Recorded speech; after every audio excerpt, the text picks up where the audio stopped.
Well,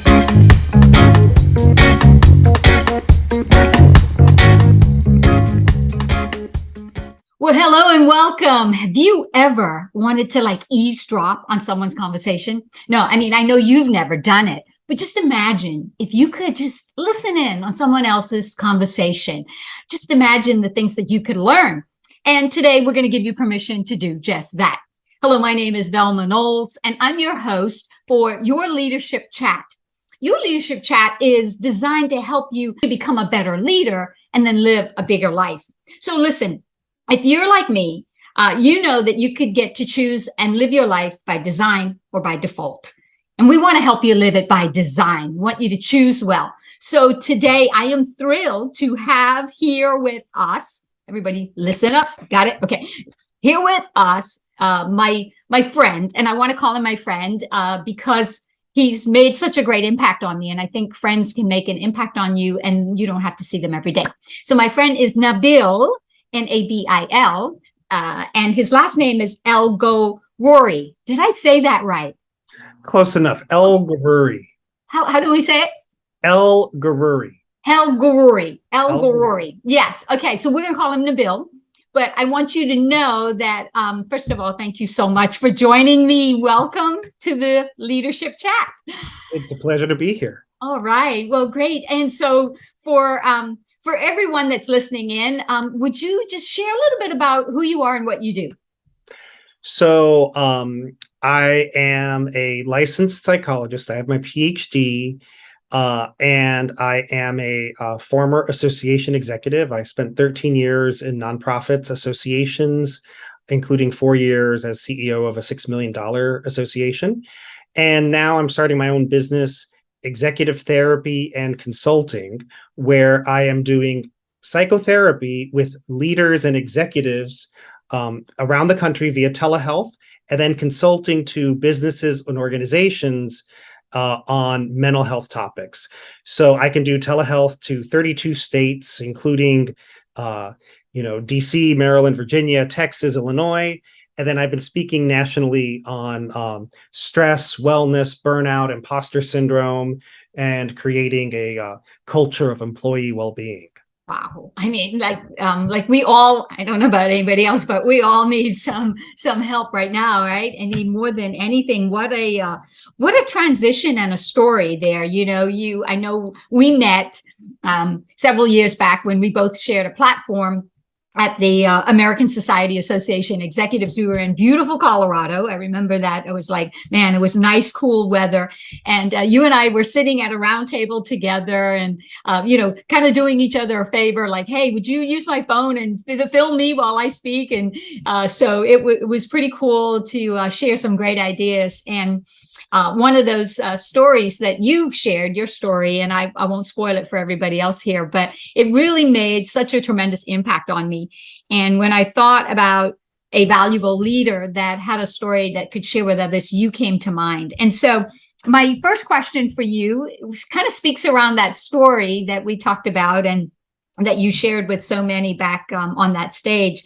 And it's, Nabil, who in your life is a valuable leader? And why? So I think I'll go back to that, to how we met and the title of my presentation, which was everything you need to know to be a CEO. I learned from my brother with autism. Yeah. And so I consider my brother with autism a leader and an inspiration for me, and is absolutely the reason why I got into psychology, why I got my PhD. And then that journey just developed to the path that I ended up on. Mm-hmm. It's partially accidental and partially very intentionally. I love it. I love it. Accidental and intentional. Man, when those two cross, you are like hitting a sweet spot. Obviously, he's made such an impact on your life. Tell me, share with us, there had to be, we say people inspire us, people add value to our lives. They make a difference. They make us even become the person who we are. Like you said, it was a big part of the journey you went on and why you went into, psychology. But can you think of one time where you're like, you reflect back now and you're like, man, my brother boy, he made such a big difference in my life. And, is that one moment in time, if you could take us there? You know, I need to start with the challenges of having a brother with autism Mm, back in the 70s and 80s. So, before the movie Rain Man, no one knew what autism was. So I was really honestly embarrassed, mhm. ashamed of him. Uh, a number of my elementary school and high school friends didn't even realize I had a second brother Uh, because I really kept him quiet. I didn't bring people to my house. And it was a journey from college to grad school where I started working with kids with autism, learning how to teach and help them, and then really coming to recognize and all my brother's strengths and what he could do, especially what he could do that other people couldn't. mm. And so in grad school, I would say that transitioned from shame to pride. Oh And my. so that was probably the moment in grad school when that transition happened. First of all, thank you for your vulnerability and your honesty. I wasn't expecting it, because I've only heard, the inspirational side of it, right? Right. But you brought back even in my own life when you just said, I moved from shame to pride, and I think we all in our life, if we go back, I think most people, if you go back in your life, there's some person or something that you like say there's a hall of shame around that. And then when you go through the journey of more self-awareness and personal growth and development and really kind of understanding who you are and what Mhm. what truly value is all about, and what really matters, I guess, in life, you get to that sense of pride. I Yeah. don't care how big or how small you are, it doesn't matter. It's the character and strength that is in you that help you overcome. And I love your transition, the bridge of when you can go from shame to pride. And I'm right there with you. I feel you. And Mhm. just know that you just hit on a nerve that I know others, when they can get to that place, feel the same way. So all right. So now we know that your brother is this valuable leader. We understand how he's inspired you and still inspiring you, and others. I know that too. How do you, Nabil? Okay, now you like older and wiser. How do you add value and impact the lives of others, as a leader yourself? I do a couple things. First off, I listen. I think that when I was CEO, that is actually one of the most valuable skills is listening. Like my attention to anyone on my team was valuable. And I tried to give that one-on-one attention to as many of my team as I could, especially particularly my direct reports, but even the ones who were not directly reporting to me, they got one-on-one time and listening. Um, but then the other part, I really honestly believe in paying it forward and helping. And so I am constantly helping people who are looking for new work, who are looking for guidance on how to change their careers. And then frankly, my business right now, executive therapy, is all about helping people on their journey. Mhm. So I'm still trying to do that in my business life. Oh, I love it. Helping people on their journey, on their journey. I'm writing it down because I always, selfishly, I'm learning so much from just talking with people like you. And I love that you said, that the most valuable skill you believe that a leader could have is listening. And I really believe that too, because I struggled with it so much. Um, but when people take the time to not just hear you, but listen to what you're saying, and to truly understand, use empathy, kind of put yourself in their shoes. Mhm. I think it makes all the difference. And it ties so well to your second point of how you give value to others, and that is you pay it forward. you're being that bridge to help people wherever their need is. You're trying to get them to the next step on their journey. So I love that very, very much. And your business is executive therapy dot solutions. So it's dot solutions, correct? Is that? Yeah, so when I was looking up the website domains, Yeah. executivetherapy.com was bought up by some company that wants me to pay, Yes. an exorbitant fee to get that. And they suggested dot solutions. And I was like, I love that. I'm Mm-hmm. taking that. I love it. So my email is Nabil at executivetherapy.solutions, and my website is executivetherapy.solutions. Okay, awesome. Awesome. I love that. Yes. So executive therapy dot solutions. Okay. When you want a solution here, it's dot solutions. Nabil, you've got to check him out. So tell me, what one big takeaway, folks are eavesdropping in on our conversation. So you and I just having a chat. I hope you got something to drink. I always mention my cup. So my coffee cup today, yes, it has coffee in it. If you can see it, whoops, spilling some for everybody. I'm telling you, this is real live.